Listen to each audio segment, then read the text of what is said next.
Good morning and welcome to our Student Success Highlight of Available Resources webinar.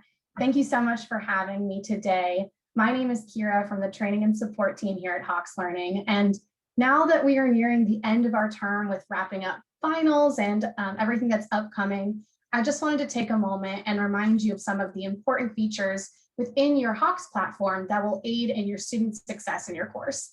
It's so important to have a good understanding of these features and tools that are available to your students so you can encourage them to utilize these resources and so that they can better learn the required content within their course.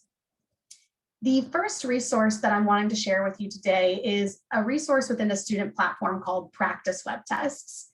In order to get and navigate to this tool, students are going to go ahead and log into their Hawks Learning account, whether that be through their learning management system or through our learn.hawkslearning.com website. And once they're on their dashboard with their course that they're going to be focusing on, they can go ahead and click View Course. From within View Course, the practice tests are going to be highlighted under the Web Test tab. And then we're going to go ahead and click Practice Web Test and create Practice Web Test. For the practice web test, students can give this a name. So for example, if they have a midterm coming up or a final exam, they can go ahead and label it final exam, and they'll know it's a practice test since it'll be housed in that spot within Hawks. And for their final, they're going to go through and select different lessons that you have previously assigned that they know and expect to be their final exam. So when they go ahead and do that, we can add different lessons from the material and scroll down to go to various chapters and cover any relevant lessons that we know are going to be up on the upcoming test. Under number of questions, students can play around with this, but I would recommend making it the same number of questions that you know or approximately would be on that final exam. So if you are able to share that information with your students and say, hey, I know that there are going to be 20 questions on the final exam, and share that with them, they might be able to better pace themselves in addition to being able to set the time. So on an upcoming test, if they have that information as well, they can select how long they want to go ahead and have for this practice test. So in this case, we'll go ahead and select maybe they have an hour, and we'll click Start.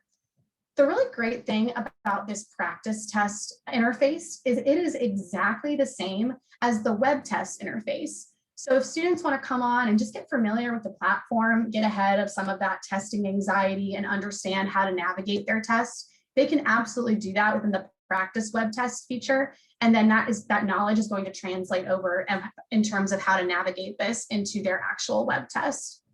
So as they go through, they can begin to answer questions. They can very easily navigate to the next question or previous questions and start inputting their answers.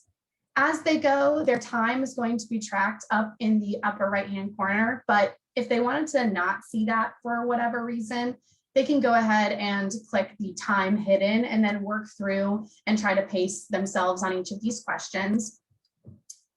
And as they continue to go through and answer these questions, again, they can easily go back to previous questions that they'd like to go over. They can use the keypad to enter in any equations that might require any sort of special symbol. And as they continue to go through, under the questions drop down, it's going to go ahead and let them know the questions that they have answered. So if they're skipping around a lot on their web test, or if they're skipping around as they go through their practice test, they can very easily hide the questions that they have already answered, and therefore better allocate time to study the questions that they have not yet had the time to focus on. So I'm going to go ahead and just answer a couple more questions before I'm ready to submit this assignment. And they can submit the practice web test at any time. They don't have to go for the full hour or answer all 20 of the questions that they set up for themselves. At any point in time, this really is an interface and a tool meant for them to really get an understanding of the questions that they might see, and they can submit their assignment at any time. And it'll tell them if they have not answered all of the questions, it'll give them this message saying, hey, you haven't answered all of the questions yet. And in this case, that's totally fine. And I'm going to go ahead and submit my assignment. So once we have taken the test, we can also review our test. And they can see their grade on an overall performance level as well as on an individual per lesson basis, as well as some other tools up here to tell them how long it took them, overall how many they got correct. And then they can look at this overall performance and see how they did on the test. And then once it breaks it down into each of these different lessons, so they aren't aware when they're taking the test what questions came from which lesson, but afterward it's going to tell them how they did on each individual lesson. And then what they can do from each of these lessons, they actually can click to practice and then work through a custom set of questions to work through for remediation.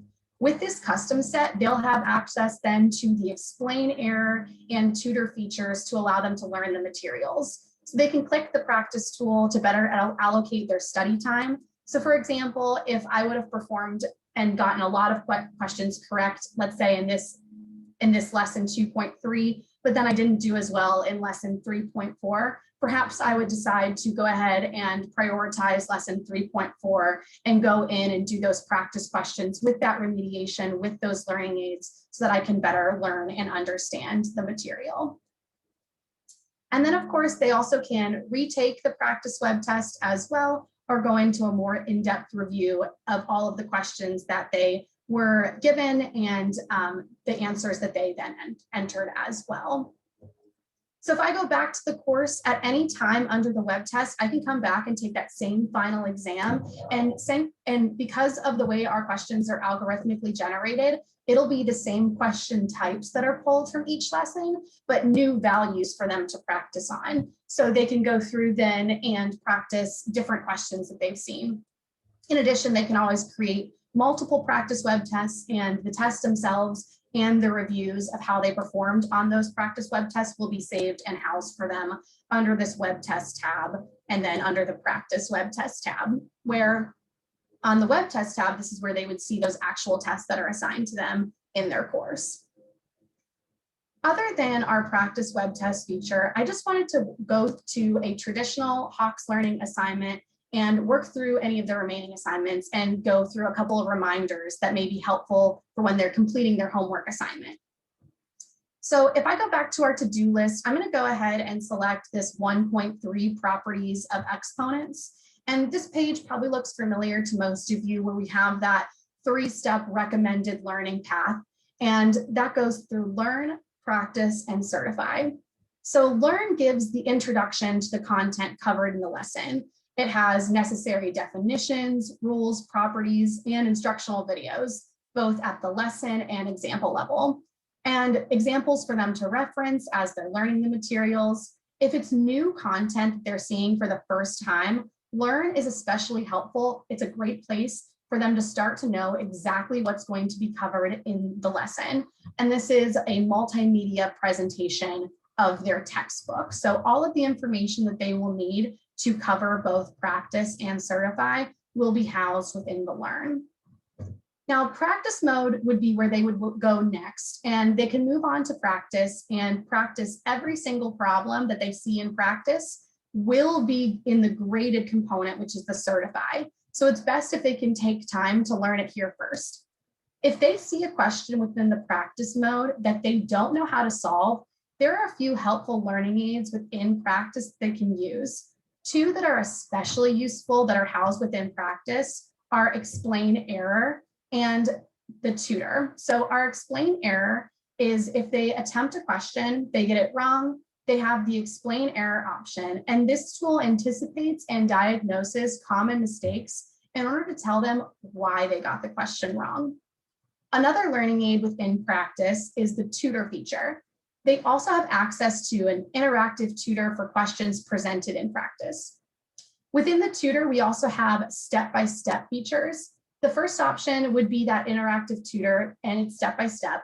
This would take the exact question that they're working on and breaks it down one step at a time, explains the process of how to solve the problem, and prompts them to input each answer one at a time for each component of that problem. While in there, in the step-by-step, they also can click to display the answer to any step if they're still struggling. And at any point, they could just return back to the original problem and continue to answer it on their own. We do have the learn mode as well embedded within practice. So if they want to go back to the learn to actually review the instructional content and they realize they really need to review a little bit more in the textbook presentation, they can also do that within the tutor mode in practice. And lastly, we do have a solution mode in practice, which will present them with a fully worked out solution to the exact question that they're struggling with.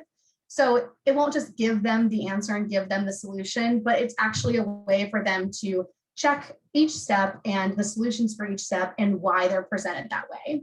So if they see a question in practice and they don't know how to solve it, they can take time to use the learning aids here to get help because they know that that exact question type is going to be in Certify with a different value. Now, finally on to Certify. Certify is that graded part of the lesson. And just as a reminder, it is mastery based. Now, this means that the instructor is requiring that they get a certain percentage of the questions in the overall set correct. Default, this is usually set around 80% like you see here in order to get credit for the entire lesson. So once they reach that mastery percentage, the instructor can then require for the lesson that they get a 100% recorded in the instructor's gradebook. So a few things we're keeping in mind when we're thinking about this mastery approach. If they hit the 80% mastery level, they will be better prepared come test time, and they always have an opportunity to get a 100% on the entire course homework grades, as long as they're putting in the effort and they get it done before the due date. As a reminder, they can attempt Certify as many times as they need with no penalty. But unlike in practice mode, they do not have access to those learning aids that I just covered to help them along the way. Students also, though, can choose to redo certification in preparation for end of terms exams as a way to help them prepare. If they identify a lesson that they took multiple times to certify in, students can always attempt to recertify no penalty to the grade that they already learned. So if they already have a 100 because they hit their mastery level, but they want to just go through and redo the certify again, they can do that. It won't affect the grade that they already earned, that 100%, in any way, shape, or form. And so they can then go through on a smaller scale and have that testing environment on a per lesson level. Now, the reason we do remove the learning aids here within Certify is because we know that on the test, they won't have access to any help. So we want to make sure that Certify is properly preparing them to feel confident in the material come test time. If they ever can't get Certify on the first attempt, which this happens with many, many students and many different lessons, they are provided with a customized set of practice problems to work on that focus on the mistakes they were making. And then once through those in practice, they can come back here and try the Certify again. Again, while they can attempt Certify as many times as they need to master, I do highly recommend they take the time to practice first, because if they don't reach mastery within Certify, they do have to rework the entire set. So as a student goes through and they've gotten some questions wrong, but then they've also gotten other questions right. If they don't hit the mastery, they will have to rework all of the question types that they did get correct again, in addition to the ones that they got incorrect. So if they start in practice, they're going to save a lot of time on their homework, and it's typically helps students certify in far fewer attempts than if they spend time in the learn and practice modes, as opposed to if they just skipped over learn, practice, and then went right into certify. As a customized option, you do have the ability to require practice and a certain percentage of practice before students are able to go into certify if you choose to set it up that way. Overall, certify them for the test, and it's less pressured as a study environment, and they can spend more time learning the content and working through the homework during the semester. So after students certify, and if they have successfully certified, we do have the option to have a certify reviewer. So one final lesson tool available is this certify reviewer, and it allows them to access and review and certify attempts, both successful, unsuccessful, so they can see all of the correct and incorrect answers on those attempts.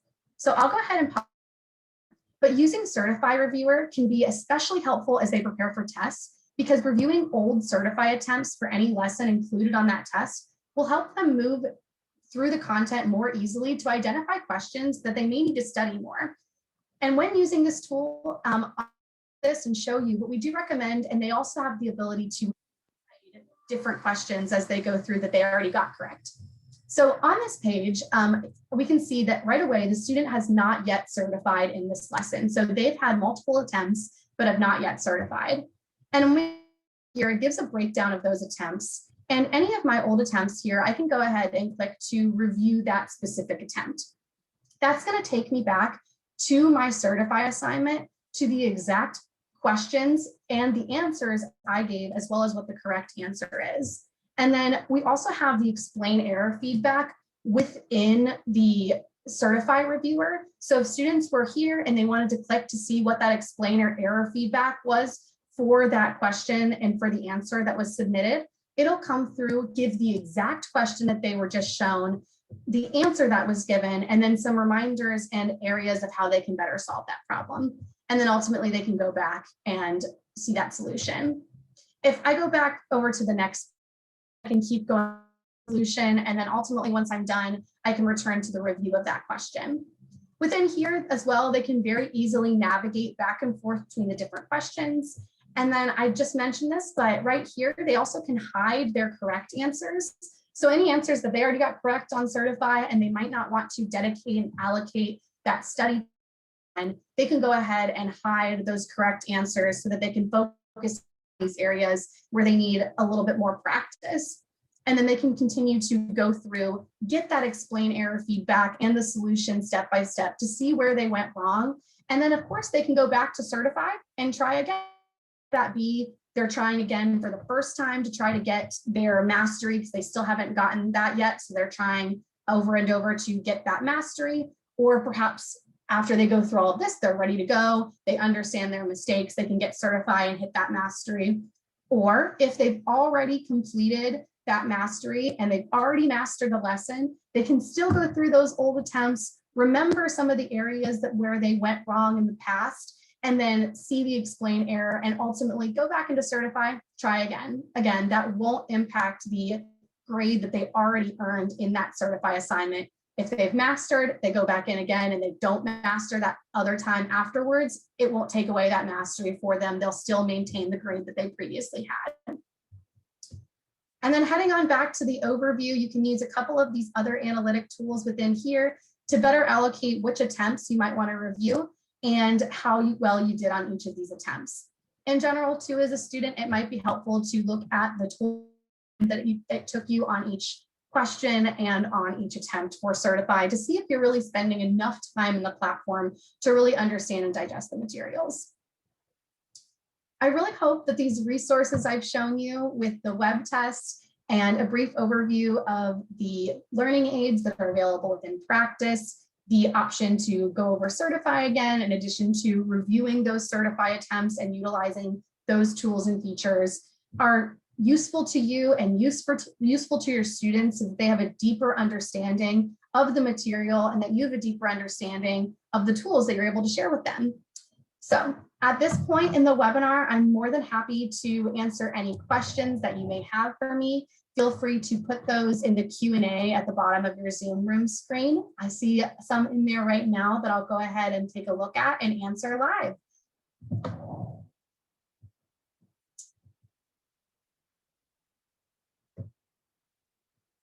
So right here, Herbert, so students on their practice test. So the question is, on my exams, I included the show work option. Would students be able to do this on the practice web test? So no, so the practice web test is just an environment for them. So that show work option that you're requiring on the actual test is for them to show you the work on the question. Students would have that notebook that they're working through right in front of them. So they would be able to just do that as they go on the practice and have that there.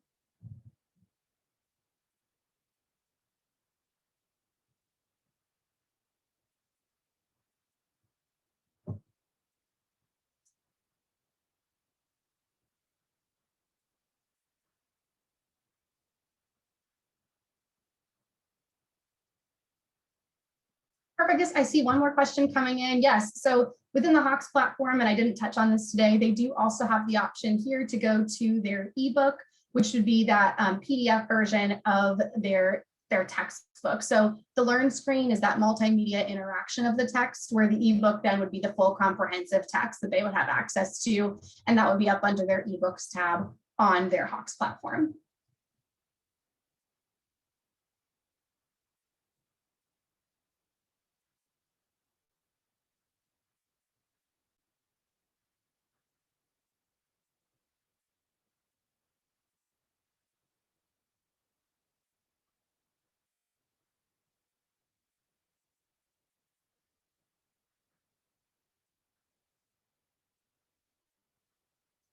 Awesome. Well, if there are no other questions, I'll go ahead and wrap up for the day. But thank you so much for having me. And of course, if you ever need any assistance, please feel free to reach out to your training representative. Feel free to chat in to our support resource on our website, as well as feel free to call our phone line. And if you need anything, please reach out, and good luck with the remainder of your term.